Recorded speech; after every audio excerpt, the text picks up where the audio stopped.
Ya, jadi pelatihan untuk ekorubrik ini dibawa sebagai bentuk pengabdian masyarakat dari kami dosen di Institut Teknologi Kalimantan, dan ini bekerja sama bersama Sekolah Anak Merdeka Yayasan Sekar Pelangi. Dan untuk mengenal lebih jauh tentang Sekar Pelangi dulu, mungkin saya berikan waktu kepada Kak Santi. Kak Santi, halo. Halo halo, selamat Iya, siang. ya, silakan Kak Santi mengenalkan dahulu nih Sekolah Anak Merdekanya ini ya. Silakan Kak. Iya iya. Oke, terima kasih, selamat siang teman-teman semua nih, pada belum mengaktifkan gambarnya nih Mbak, jadi kita nggak bisa ngelihat nih siapa aja nih yang ini. Oke, terima kasih karena sudah bergabung bareng di Zoom kita siang hari ini. Jadi sedikit tentang Sekar, sebenarnya Sekar adalah sebuah komunitas yang, apa ya, kita bersama-sama orang tua harapannya ingin memberikan pengetahuan ke anak-anak mengenai bagaimana sih kita harus berlaku untuk bumi ini gitu ya. Jadi Eco Class ini salah satunya adalah materi dari Eco Class ini sebenarnya yang Ecobrik ini ya Kak ya, karena sebelumnya ada materi-materi lain. Nah, kita tiba di materi Ecobrik ini sebagai salah satu solusi sampah plastik gitu ya.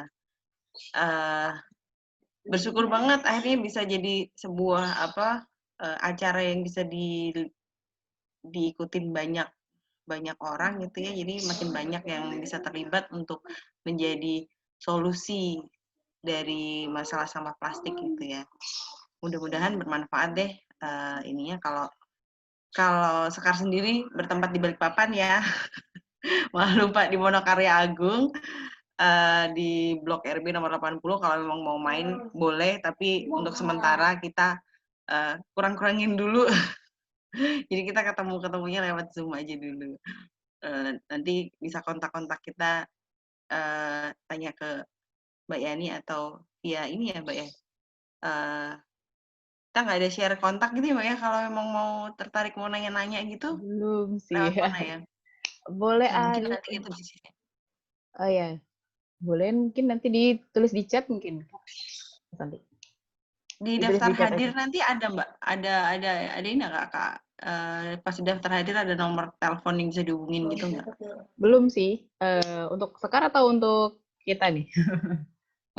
Untuk Mbak, untuk kita sih, kita semua. Sekar. Jadi Oh, paling nggak kalau belum ada. materi ini, kalau harapannya kan kalau materi ini ternyata bermanfaat gitu, terus ada yang pengen beneran ngebikin ekobrik gitu, terus ketemu kendala atau apa, mereka tahu di mana harus bertanya gitu Oke, kan, siap. di mana harus berdiskusi gitu. Nah, itu sih harapannya. Jadi nggak cuman sehari ini, terus habis itu udah gitu. Tapi saya yakin Terus nih. perubahan itu membutuhkan kontinuitas ya, karena nggak gampang untuk berubah menjadi bagian dari solusi karena kita biasanya kita yang bikin polusi gitu kan. Jadi mesti sama-sama nih, mesti bareng-bareng gitu, mesti saling support gitu. Itu sih sedikit dari saya. Terima kasih untuk kesempatannya. Mari kita belajar bersama.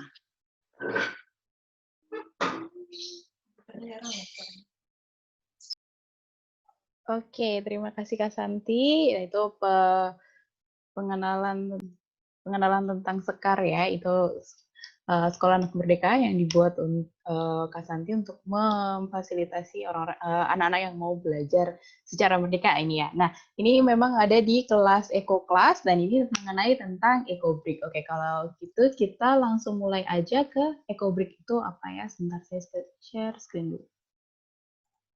Oke. Oh ya, ini nanti di akhir akan ada games nih ya, gamesnya melalui quiz. Jadi tolong disiapkan nanti di HP-nya buka aja yang lain dulu, buka linknya nanti quiz. Nah nanti quiz-nya itu berdasarkan dari yang kita bahas pada hari ini. Nah nanti satu orang pemenang yang juara satu nih ya, ini akan dapat voucher GoPay senilai 50.000 dari kita. Dari saya nih maksudnya. Voucher GoPay 50.000. Jadi lumayan ya. Jadi harus diperhatikan baik-baik nih ya. Oke. Oke. Sudah kelihatan ya, teman-teman? Adik-adik?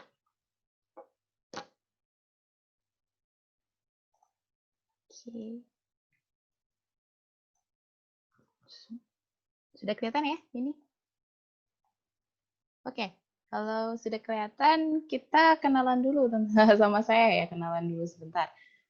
Jadi nama panggilan saya Yani, ya, dan saya ini sekarang adalah dosen teknik lingkungan di Institut Teknologi Kalimantan dari mulai tahun 2018 sampai dengan sekarang. Nah, pendidikan saya tuh yang pertama saya ambil S1-nya Teknik Kimia di National Cheng Kung University Taiwan. Dan tapi kenapa S2-nya berubah jadi teknik lingkungan? Karena waktu belajar di teknik kimia, saya merasa bahwa orang teknik kimia ini paham kalau disuruh memikirkan bagaimana mengoptimasi sebuah proses. Namun limbahnya ini belum ada masuk, walaupun masuk tapi sedikit gitu untuk pengolahan limbah di teknik kimia. Kenapa? Jadi oleh karena itu saya mikirnya orang kimia bisa ini ya, bisa mengoptimalkan pembuatan produk. Nah, tapi yang limbahnya siapa yang ngurus? Akhirnya makanya saya pindah S2-nya ambil di Teknik Lingkungan, tapi di universitas yang sama, yaitu National Cheng Kung University di Taiwan. Nah, spesialisasi saya di teknik lingkungan ini adalah mengenai pencemaran udara. Jadi kalau ada yang mau ngobrol tentang pencemaran udara, boleh nanti hubungin saya. Nah, kemudian juga PMA saya sudah 2 kali ini mengenai EcoBrick, karena EcoBrick ini menurut saya suatu hal yang berguna banget untuk mengurangi sampah di kita ini ya, sampah plastik yang ada di sekitar kita. Nah, oke, next. Kita bahas dulu hasil dari teman-teman ya yang sudah mendaftar ini. Kemarin sudah menjawab pertanyaan. Nah, di sini seberapa sih sering Anda membuang sampah keluar? Nah, bagus ya. Sudah lebih banyak yang membuangnya 1 sampai 2 kali dalam seminggu. Namun ternyata masih ada nih hampir 30% dari 29 responden kemarin yang masuk ya. Ini berarti ada sekitar 6 sampai 7 orang bisa membuang sampahnya setiap hari. Nah, membuang sampah setiap hari ini harus sudah mulai kita kurangin ya. Kalau yang sudah di 1-2 kali dalam seminggu, ini bagus. Dan kemudian seberapa banyak sampah sih yang kita buang itu kalau diasumsikannya adalah disatukan dalam 1 minggu. Nah, kalau dalam 1 minggu, ternyata banyak ya, hampir separuh dari responden ini membuangnya adalah seukuran kantong plastik ukuran sedang. Oke, sudah bagus kalau kantong plastik ukuran sedang ya, tapi kalau untuk yang kantong plastik ukuran besar, ukuran ekstra besar, ini berarti kita perlu menggalakkan lagi bagaimana kita bisa mengurangi sampah tersebut. Dan kemudian kemarin juga saya tanyakan, apakah Anda memilah sampah di rumah? Nah, ini ternyata jawabannya 50-50 ini ya. Ada yang iya, ada yang tidak. Kemudian saya tanyakan lebih lanjut adalah, kenapa sih tidak membuang sampahnya gitu? Oke, kenapa tidak memilah sampahnya? Kenapa tidak memilah sampahnya? Ternyata yang paling banyak adalah memilih ini. Setelah dipilah, tetap dibuangnya jadi satu gitu ya. Nah, ini merupakan sebuah permasalahan nih ya, sampai sekarang di kota-kota besar mungkin juga seperti itu. Karena yang dari rumah kita pilah, tapi nanti waktu di TPS ataupun di TPA mungkin dipisah ya kalau di TPA. Tapi di TPS-nya ini tetap tidak dibagi mana yang sampah organik atau sampah anorganik, sampah yang bisa didaur ulang sama enggak, ini enggak dipisah. Akhirnya karena itu terjadi satu, ya udahlah ngapain milah gitu ya, mungkin ya bagi separuh dari kita gitu. Nah, tapi sebenarnya kenapa sih sampah ini harus dipilah? Kemarin kita untuk anak-anak sekar ini ya, untuk anak sekar ini kita sudah belajar di minggu yang pertama adalah kenapa sampah itu perlu dipilah. Yaitu yang pertama adalah kita memudahkan pengelolaan sampah. Karena sampah ini berbeda-beda ya, teman-teman. Jadi sampah itu ada yang organik, ada yang anorganik. Kalau organik bentuknya seperti sisa makanan kita atau sayur, yang sisa potongan sayur itu sampah organik. Nah, kenapa harus dipisah? Karena pengelolaannya beda. Pengelolaan sampah organik sama anorganik ini beda. Kalau sampah organik seperti yang bisa dilihat di sini, daun-daun dan sebagainya, itu bisa dimasukkan di biopori ataupun di komposter. Jadinya adalah pupuk. Bayangin kalau ini dicampur sama yang anorganik. Gimana nanti kita mau jadiin kompos? Kalau nanti sisa makanan dicampur sama plastik, ini yang plastiknya susah terurai, yang sininya bisa terurai. Nah, ini akan menghambat ini nanti. Nah, kalau dijadiin satu, jadi kita tidak bisa memilah itu dengan baik gitu ya. Nah, jadi yang pertama adalah memudahkan pengelolaan sampah. Yang kedua yaitu menjaga sampah daur ulang agar tidak kotor. Sampah daur ulang ini bisa kita gunakan lagi ya, kita bisa daur ulang ataupun guna ulang. Nah, salah satunya adalah ini yang akan kita bahas. Sampah-sampah plastik ini bisa kita jadikan eco-brick. Nah, yang ketiga adalah menjaga kesehatan masyarakat dari sampah B3. Kita ada yang namanya sampah B3. Kalau sampah B3 itu berarti yang sampah berbahaya yang bisa berbahaya bagi tubuh kita. Ya, contohnya misalkan kalau kita buang bekas lampu itu tidak boleh sembarangan karena kalau dia pecah itu jadinya bisa melukai orang yang membuang sampah di tempat yang sama gitu. Nah, itu kenapa kita harus pilah? Karena untuk menjaga kesehatan masyarakat sendiri. Ya. Oke, kita lanjut. Nah, ini pemanfaatan kembali sampah. Jadi sebenarnya yang sudah didaur ulang tadi, pemanfaatan kembalinya bisa banyak ya. Kalau sampah organik tadi bisa jadi kompos. Kalau bungkus kopi dan lain-lain, ini banyak pengrajin sudahan yang sudah membuat tas ataupun membuat tempat apa kayak karpet. Nih itu dari bungkus kopi. Ada juga yang botol begini sekarang digalakkan menjadi media untuk hidroponiknya. Oke. Nah, kita lanjut aja langsung mengenai tentang EcoBrick. Nah, ini saya tanyakan adalah, apakah Anda tahu tentang EcoBrick? Ternyata sudah banyak yang tahu tentang EcoBrick, luar biasa ini ya. Ada 76% dari 29 responden ini, hampir lebih dari separuh dari 29 orang ini sebenarnya tahu apa itu EcoBrick. Oke, jadi mungkin saya tanya ini yang tahu dulu deh. Ada yang tahu EcoBrick apa? Mungkin bisa sharing sama kita? Silakan.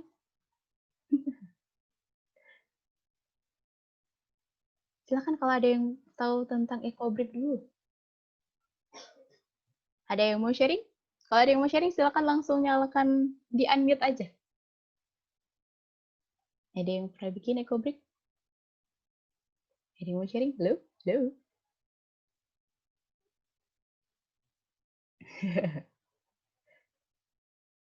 Boleh langsung di unmute ya, kalau ada yang mau sharing, silakan. Oke, kalau enggak kita, oke ada yang mau sharing? Malu Mbak, pada malu masih ya. Iya mungkin ya pada malu ini ya. Tak kenal maka tak sayang. Iya, kalau mau kenalan banyak banget ini orangnya ya. Iya. Oh mungkin. Ini yang dari Sakar nih baru Bu Inar, Nata. Ini Tia Mimi juga ada. Iya, mungkin Kak Mimi mungkin mau sharing. Pernah kayak bikin EcoBrick ya Kak Mimi? Ada mungkin? Belum. Ini baru mau belajar. Oh, baru mau belajar Kak Mimi. Saya baru pikir mau belajar ini. sudah termasuk EcoBrick-nya juga. Oke. Oke, kalau gitu kita belajar aja ya. Oke, kalau gitu. Ya, Pak. Saya share screen lagi. Salah.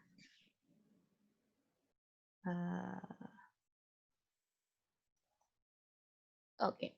Nah, jadi EcoBrick, kenapa dia disebut sebagai brick? Karena, saya ambil dulu contohnya. Ini EcoBrick. EcoBrick ini kenapa dia bisa disebut sebagai brick? Karena sebenarnya dia bisa bentuknya kalau sudah padat seperti ini, jadinya seperti batu bata. Sebagai batu bata. Jadi kenapa dia disebut sebagai brick? Nah, kenapa disebut eco? Karena ini dari sampah, bukan sampah sih ya, dari bekas botol plastik, sama dalam-dalamnya ini adalah semua ini sampah-sampah plastik. Nah, ini yang akan mau kita buat nih ya, akan mau kita buat dari awal. Nah, kemudian EcoBrick itu dengan COVID. Sebenarnya sekarang kegiatan berecobrick ini dapat membantu pencegahan penularan virus COVID. Kenapa seperti itu? Pada plastik yang sekali pakai ya. Kenapa seperti itu? Pertama, kalau kita membuat EcoBrick ini, bahan-bahannya, sampah plastiknya, botol plastiknya, ini harus kita cuci. Kita segera mencuci dan mengeringkan plastik yang kita pakai. Misalkan dari kalau kita ada ngirim makanan ya dari online, itu kan oke. Nanti kalau misalkan ini off, nanti kita masuk lagi di meeting yang sama ya. Oke. Kemudian dengan mengemas, kemudian kan kita sudah membersihkan dari dan mengeringkan plastik-plastik tadi yang kita konsumsi ini. Nah, karena sudah dikeringkan, sudah dibersihkan sesuai dengan prosedurnya WHO, ini berarti sudah mencegah plastik ini agar tidak menularkan virus. Karena yang kita tahu adalah virus COVID ini bisa bertahan di plastik. Nah, karena itu plastiknya kita bersihkan, itu sudah membantu untuk mencegah tidak menularkan virus itu. Kedua adalah yang sudah kita bersihkan tadi, kita masukkan yang sudah bersih dan kering ya, kita masukkan ke dalam botol ini. Nah, di dalam botol ini, kontaminasi virus ini, yang tadinya bisa, yang potensial berada di dalam plastik ini, akhirnya dapat diatasi, karena dia di sini dinetralkan dan akhirnya jadi tidak aktif lagi. Nah, yang ketiga, dengan membuat EcoBrick ini, kita akan mengurangi tekanan pada sistem pengelolaan limbah kita. Karena pengelolaan limbah itu kan sudah sulit ya sekarang, apalagi dalam masa pandemi seperti ini. Nah, untuk membantu itu, kita bisa membantunya dengan cara kita membuat EcoBrick ini. Ini dengan membuat EcoBrick ini, kita bisa menjaga lingkungan kita agar tetap bersih dan sehat. Dan juga kita mencegah plastik ini biar numpuk. Nah, kebanyakan adalah plastik ini ditumpuk kemudian dibakar atau dibuang. Kalau bakar plastik ini harus hati-hati ya, teman-teman semua, karena pembakaran plastik ini bisa menyebabkan adanya persisten organik polutan atau bahan-bahan organik tapi yang berbahaya. Yang berbahaya ke udara. Kalau ke udara kita hirup, ini bisa menyebabkan kayak sakit jantung, sakit dari organ-organ dalam sini ya kalau kehirup. Oleh karena itu kita benar-benar harus hati-hati kalau kita mau membakar plastik. Oke, itu tadi sekilas tentang EcoBrick dan apa itu COVID. Nah, sekarang sekarang tentang apa aja sih yang bisa dimasukkan.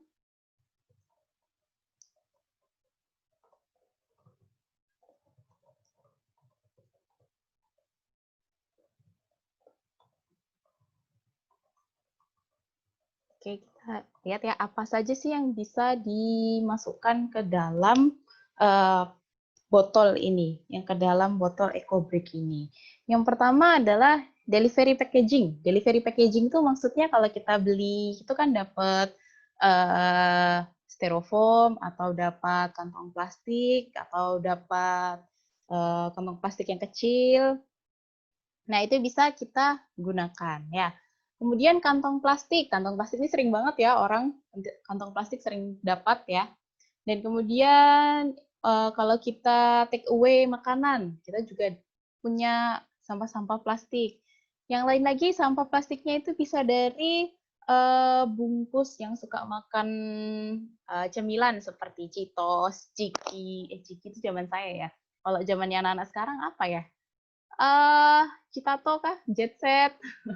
Itu zaman saya sebenarnya. Citato, Jet Set, ataupun Taro. Nah, itu kan ada sisa bungkusnya itu. Nah, sisa bungkusnya itu bisa kita gunakan untuk isinya. Kayak gini ya, nanti kita potong-potong isinya seperti itu. Dan kemudian yang lain adalah bisa jadi non-medical face mask. Ya, sama nitrile glove. Kalau nitrile glove itu kan kemarin kita mungkin banyak yang sering menggunakan kalau kita keluar ya, karena kita banyak menyentuh barang agar kita tidak terpapar virus, akhirnya kita menggunakan nitrile glove. Nah, penggunaan nitrile glove ini sama non-medical face mask ini kalau mau dijadikan di EcoBrick perlu berhati-hati ya teman-teman. Untuk yang ini harus benar-benar dicuci dulu, karena sebenarnya kalau dia masker yang sering kita pakai, masker yang sekali pakai itu kan juga ada beberapa virus yang ada di mungkin kita bersihin waktu itu, nah itu akhirnya harus kita bersihkan. Nitrile glove-nya juga harus dicuci dengan bersih dulu di bawah air mengalir selama 30 detik ya. Ini untuk memastikan bahwa virusnya sudah hilang dulu, baru kita dan keringkan, baru kita masukkan ke dalam EcoBrick ini. Jadi sebenarnya yang medical waste itu tidak boleh masuk ke dalam sini ya, seperti bekas suntikan, bekas jarum dan sebagainya. Itu sebenarnya nggak boleh masuk ke dalam sini karena mereka harusnya lewat insinerasi dan itu harus dilakukan rumah sakit setempat. Tidak boleh dibuang sembarangan. Dan medical waste punya yang dari rumah kita sendiri sebenarnya harus diserahkan ke rumah sakit untuk mereka yang menangani. Jadi kita tidak boleh asal membuang bekas-bekas medical gitu ya. Oke. Dan kemudian choose your battle. Choose your battle maksudnya adalah kalau kita mau membuat sebagai furnitur seperti meja sama kursi, ini kita harus memilih botol yang bentuknya sama. Jadi kalau misalkan bekas aqua ini yang berapa ini ya, 650 ml, harus semuanya dalam bentuk ini karena kita akan menyatukan dua ini ya. Karena kita akan menyatukan dua ini seperti ini nanti. Jadi ini harus sama. Kalau nggak sama itu akan ada kesusahan dari kita untuk menyatukan ini untuk menjadi furnitur ya. Jadi harus sama bentuk dari botolnya. Kemudian ada beberapa hal yang tidak boleh dimasukkan ke dalam EcoBrick. Yang pertama adalah tidak boleh ada yang dalam bentuk gelas ataupun metal. Metal itu berarti kayak kawat dan sebagainya, itu jangan sampai masuk di sini ya. Karena apa? Karena metal ataupun gelas ini bisa merusak bukan botolnya ini sendiri, botol plastiknya ini sendiri bisa dirusak. Dan yang kedua adalah tadi saya bilang no medical waste. Kalau medical waste itu kita nggak boleh masukin ke sini karena itu harusnya melewat insinerasi. Ya. Insinerasi itu pembakaran. Nah yang ketiga adalah tidak ada kertas ataupun yang dari latex. Ya.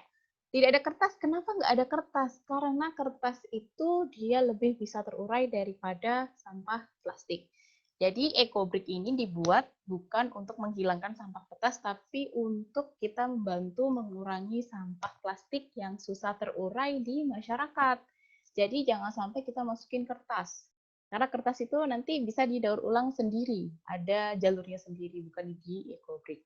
Kemudian kita tidak boleh memasukkan biodegradables. Maksudnya biodegradables itu apa sih, Kak? Biodegradables itu kalau barang-barang yang dia bisa terdegradasi oleh di lingkungan sendiri, dia bisa terdegradasi kalau biodegradable. Ya, kalau karena dia bisa lebih gampang untuk terurai, lebih gampang untuk didegradasi, nah jangan dimasukkan ke dalam EcoBrick karena EcoBrick ini untuk yang memang benar-benar susah untuk terdegradasi. Oke. Nah, ini nanti kita akan masuk ke dalam bagaimana membuat EcoBrick ya. Oke. Oke. Nah, untuk membuat EcoBrick ini teman-teman, yang perlu kita siapkan adalah botol ya. Ini yang sudah saya buat separuh. Yang perlu kita siapkan adalah botol plastik kosong, ya, botol plastik kosong. Kemudian ada yang lain yang perlu kita siapkan, ini adalah sampah plastik, tapi harus sudah dipotong-potong, ya, harus sudah dipotong-potong seperti ini. Sampah plastiknya harus sudah dipotong-potong. Kenapa harus dipotong-potong? Karena agar dia bisa lebih padat untuk dimasukkan ke dalam botol plastik ini. Dan yang terakhir, yang untuk mendorong itu tadi, untuk mendorong sampah plastiknya masuk ini, kita pakai yang namanya kayu, stik kayu. Stik kayu ini nggak usah beli ya, di sekitar kita banyak misalkan pohon yang sudah mati, ataupun ada ranting yang jatuh, kalau dia, ini saya menggunakan ukuran diameternya 1,2 cm, ya kayu. Kalaupun tidak ada kayu, apapun yang bisa membantu Anda untuk mendorong masuk sampah-sampah ini. Oke. Mungkin, oke. Jadi tolong disiapkan dulu ya teman-teman untuk bahan-bahan ini. Silakan disiapkan dulu untuk teman-teman. Siapkan dulu bahan-bahannya, nanti akan saya bahas lebih lanjut tentang bagaimana membuat mendorong ini dan kemudian apa saja sih kekurangan atau kelemahan. Ada ya, ada botol plastiknya. Botol plastik sama kayu sama sampah-sampah plastik ini.